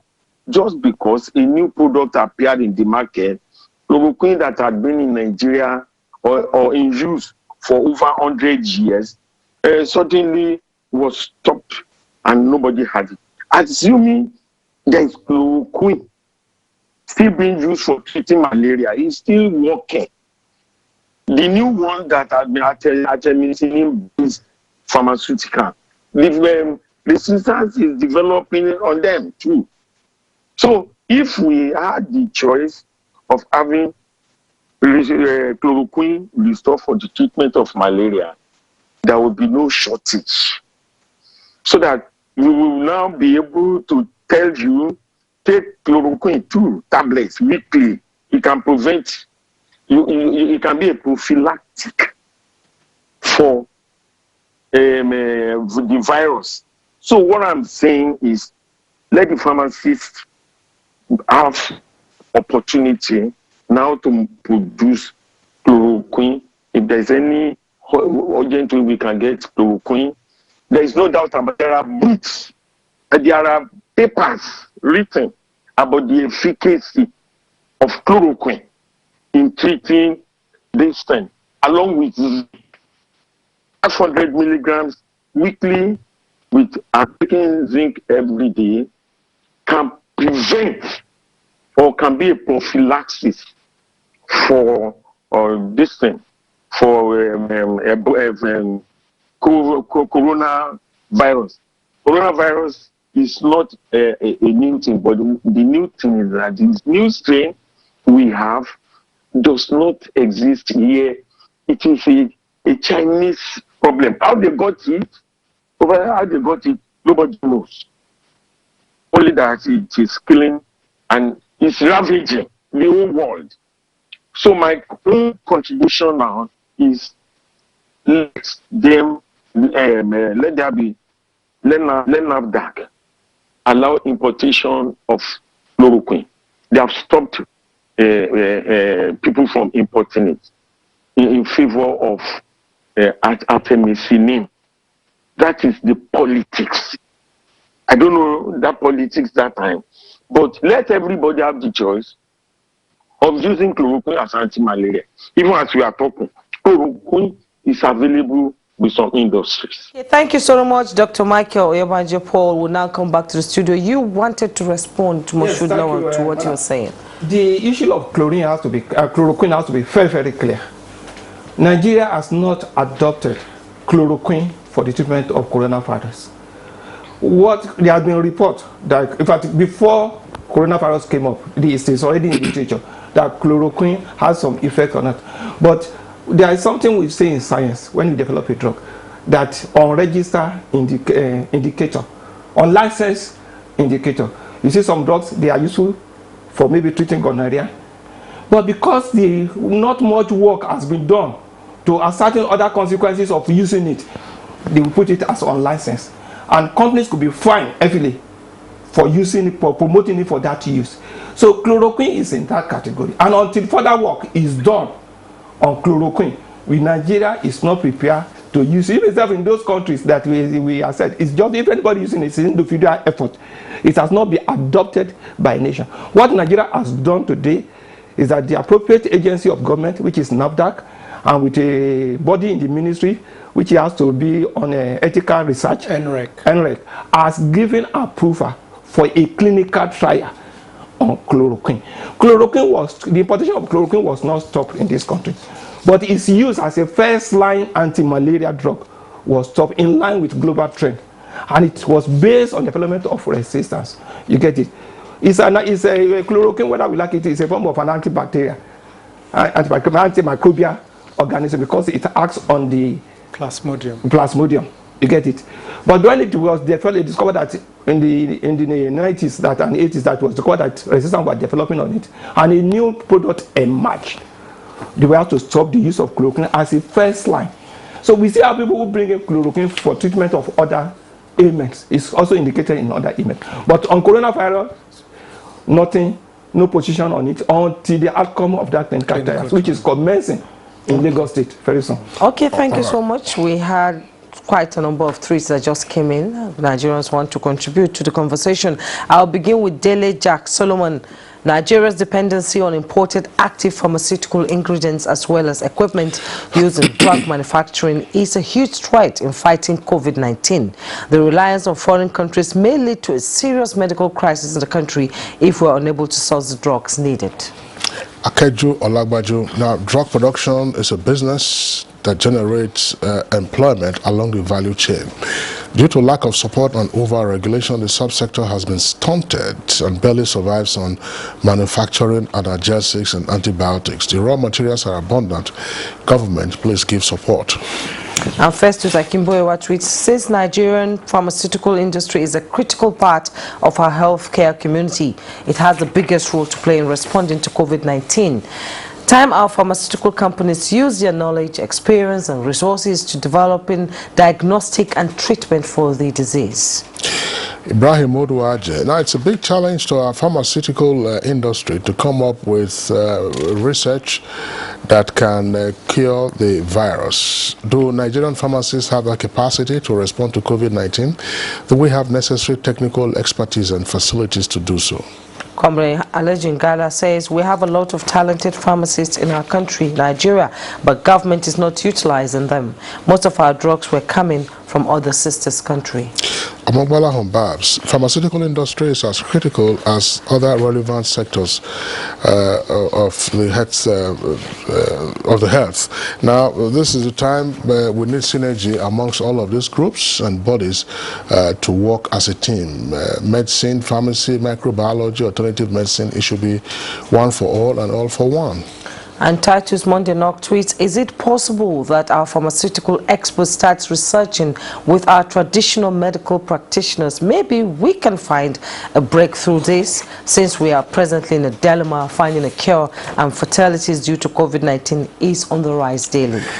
Innocent Yawa James, pharmacists should also join the race in the search for drugs against COVID-19. Pharmacognosis should be encouraged as well, because they seem to have better advantage in terms of research. We need Nigerians for Nigerians. And Bashir tweets, there is no visible activity by the pharmaceutical community in Nigeria to suggest that they are making efforts towards developing a homegrown solution, except that of Professor Iwu, and nobody seems to take him seriously by testing the efficiency of the drug. All right, let's go to Adejumo Olubumi. Pharmacists and the industry have not performed well. Rather, they see their job as a service to God, who alone can reward them for it. They deliberately increase the price of their goods unjustly. Imagine hand sanitizer being sold for 16,000 naira per bottle and face mask at 500 naira per one. And Ibrahim Modu Saleh tweets, I cannot blame the FG 50%, but expertise in the pharmaceutical industries and medical and laboratory association, they don't come up with new findings. Look at Dr. Isa Ali Fantami when he was appointed as the DG in NIDA. We also how he made the agency valuable and efficient. The slow response of the pharmaceutical in situations like this can be attributed to the Nigerian urge and dependency for foreign-made goods and lack of enabling environment. However, the required capacity should be built and all hands should be on deck to always do the needful. Festus Akimboyewa, going forward, government must use the current unpleasant coronavirus experience to strengthen our pharmaceutical industry. Yes, and Sisi Abdul tweets, many lessons should be learned from this COVID-19 pandemic experience. We must develop our local content and depend less on foreign pharmaceutical products. If foreign countries have the drugs to deal with this virus, the devastation will not have reached this alarming level. Our governments at all levels must involve policies that should support our traditional and orthodox medicine to come out with acceptable medicine for most of the less complicated ailments that ravage our communities. Cecilia Okoroma, the major issue is that the government is not supporting Nigerian businesses, that's MSMEs. I hope the coronavirus pandemic will teach us to look inwards as it is teaching the rest of the world. Adesa Sola says, please, can anybody take chloroquine for prevention even without COVID-19 symptoms? Well, it has been clarified here that they are still working on it, and until then, you can't take it. Absolutely. Sunny Michael Omakoji, kudos to our pharmaceutical companies for being proactive thus far. No importation of drugs from anywhere, but we are battling with COVID-19 with all that is needed locally. I urge those companies to continue the momentum. And Kabiru Lere tweets, government should invest more on regulating the standard of pharmaceutical products produced domestically for more patronage. This will encourage more production. Osagie Agbedio, now this is to Niprid. You produced hand sanitizer. Was it in the public domain? I bought hand sanitizer produced by National Hospital Abuja. Yes, the hand sanitizer produced by Niprid was advertised by the Honorable Minister of Health. I remember the press conference. Yes, I think the Honorable Minister of Health dealt with that, yes. Ayo Adeyinka tweets, I'm tired of hearing people saying citizens think that everything is on government. I mean, what has the government done right for the masses? Mario Koka, good morning to you all in the studios. I am Onwosu. I reside in South Africa. I appreciate the good work you guys are doing. I use Nigerian-made medicines here. Can't we emulate South Africa? They support 100% homemade, and it is working for them. Yes, I think that's about the tweets that we can take. I just want us to come back, because we're talking about the pharmaceutical industry. Part of what has emerged, apart from the heavy-duty machines that you will require for production of your drugs and Niprid, just to inform the gentleman who sent in that today about Niprid, Niprid also has a product that's been on for some years now. It's Niprison, I believe. Yes, that's the one for the management of sickle cell. It's out of their research. API, that's the active pharmaceutical ingredients. We talked about cornstarch. Cornstarch is those are excipients. It's excipients. Okay, sorry. Which one is yam? Yam, that's starch. Yam is this yam. Yes. You know, yam. Some people say we were trying to export it one time. Yes. I don't know. It just came and said, look, export, so you can earn forex. And some people raise the point that, but yam could be a source of raw materials for the pharmaceutical industry. Absolutely. Okay, who is supposed to invest in this, shall we say, primary industry of supplying some of the raw materials for the pharmaceutical industry? And why aren't people being attracted to invest in this primary industry of extracting from, as you said, we have a wide variety of flora and fauna from which we can tap some of these APIs. Thank you. So that is okay. It's a research and development. As I said, involves a lot of resources, money, and it's a long-term investment. You could be in the laboratory as simple as starch is for pharmaceutical use. It has to be of a particular grade. It has to be of a particular particle. It must have the right capacity to absorb solvent at a particular level. You get it? It must be something that will not increase contamination, all those things. So, and there's a trait in us as a group. We are not patient. Even in simple traffic, the red light shows green, and number 20 is blowing its horn for number 1 to 19 to jump away. So General Obasanjo was in one of the Scandinavian countries, and I saw a tree when as president. And he asked them, what is the lifespan for it to be used, for it to start producing? They say about 12 years. He said, my people cannot wait for this. You get? So we need to orientate our billionaires. I like their spirit. Everybody knows 1 billion, 5 billion. We need to orientate their something. They should not spend. Our Nigerians generally, we should not spend billions building mansions we will not live in. Yes. We should spend money on researches on things that will outlive us as a group. that generations to come will keep on remembering it. Was it not for the effort of Chief? Yeah, Moshood, that's fine. That's for research and development. I'm saying now, out of the lab for R&D, active pharmaceutical ingredients, we brag, rightfully so, that we have a wide variety of raw materials from which we can extract, including yam, which is all over the place. I mean, you go to taco market now, Wuse market, you'll see yam all over the place. Some of it will rot after a while. How do we encourage investors in the primary industry where these active ingredients can be extracted and are used for the pharmaceutical business, so we can begin to upscale our ranking? Briefly. So yes, so in NIPRID we've gone beyond using yam, because if you use yam, you're competing with the people who eat yam. So the access to that raw material is actually scarce. In NIPRID, we've developed we've identified and developed a processing protocol for non-edible starch raw material. So there's a product called taka, which is found in the north central part of Nigeria, which we've piloted and even used to produce tablets, and we're in the process of testing them. So that is how far we've gone with producing local alternatives to imported starch. Now, in direct response to your question of whose responsibility or how do you attract investment, the gold standard now is that you have two broad types of investment. There is commercial investment, so somebody who is going to put in money, right? And then after the product is developed and the patent is made and it is sold, they recoup their investment. Then there is the social investment, somebody who is investing in a process because he wants to contribute to his society.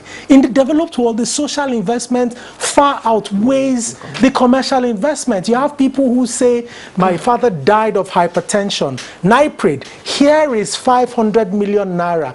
Develop a product from natural resources that can cure hypertension. That is what we are not seeing in Nigeria. Thank you so much, Dr. Obiodugwe, DG Nigeria Institute of Pharmaceutical Research and Development. We thank you so much for coming on Good Morning. I really appreciate your input. Moshood Lawal, Director of Food and Drug Services, Federal Ministry of Health. We appreciate your input. Very enlightening. And we also like to thank Dr. Michael Oyebanjo Paul, Chairman, Mopson Pharmaceuticals Limited, who joined us via Skype from Lagos. Thank you so much for contributing to this conversation. And that's how it's been on Good Morning Nigeria today. Thanks so much for watching. I am Jumbo Yusuf. And I'm Kingsley Osadola. We're back tomorrow, same time, 7 o'clock in the morning.